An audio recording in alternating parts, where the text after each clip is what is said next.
السلام عليكم ورحمة الله وبركاته. أهلا وسهلا بكم في أولى حلقات برنامج أيام زمان وتجمل بالأخلاق. إن شاء الله هنتكلم النهاردة على أيام زمان. زمان أنا من جيل التسعينات، كان أي حد راجل كبير ست كبيرة يزعقلي أحط عينيا في الأرض. أنا أبويا أو أمي اللي بيكلموني أو بيزعقولي، مش حد غريب. على عكس الآن، على عكس جيل دلوقتي. عفوا يعني في اللهجة اللي حولها الولد، الست الكبيرة تزعل الولد عفوا في الكلام. في ايه؟ عايزة ايه؟ مش ده اللي احنا اتعودنا عليه. احنا اتعودنا على الأخلاق، اتعودنا على الأدب. ست كبيرة بتزعلي أو أبويا بيزعلي كبير، ده أبويا أو أمي وش في مقام والدي أو والدتي. لكن النهاردة الموضوع مقلوب راسا على عقب،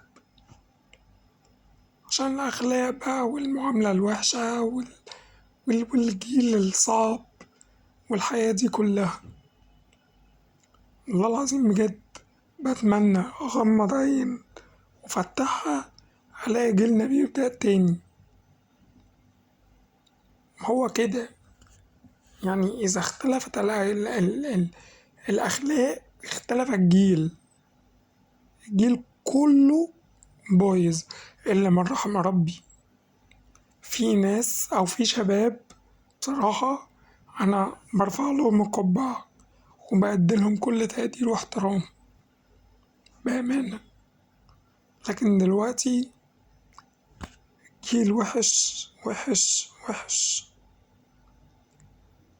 شكرا جزيلا لحضراتكم لو كنت وصلت لحد الدرجة دي من الفيديو، فكده يعني أعلم من حضراتكم إن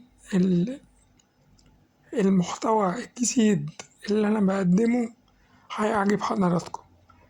هيبقى البرنامج ده مع الريمكسات إن شاء الله عشان حضراتكم تبتسموا وتضحكوا. ده عندي في المقدمة نمرة 1. طبعا اكتبولي في الكومنتات انتوا عايزين البرنامج يبقى يوم كام، لأن يمكن مش هعمله كل يوم، الموضوع يبقى صعب.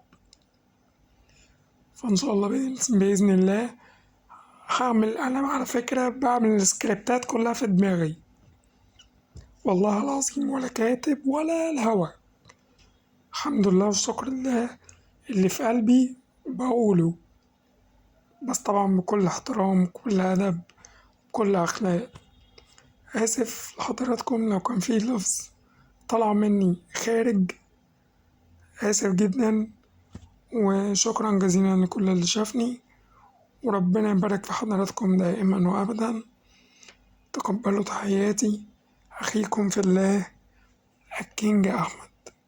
شكرا جزيلا، على أمل في حلقات قادمة. شكرا، السلام عليكم.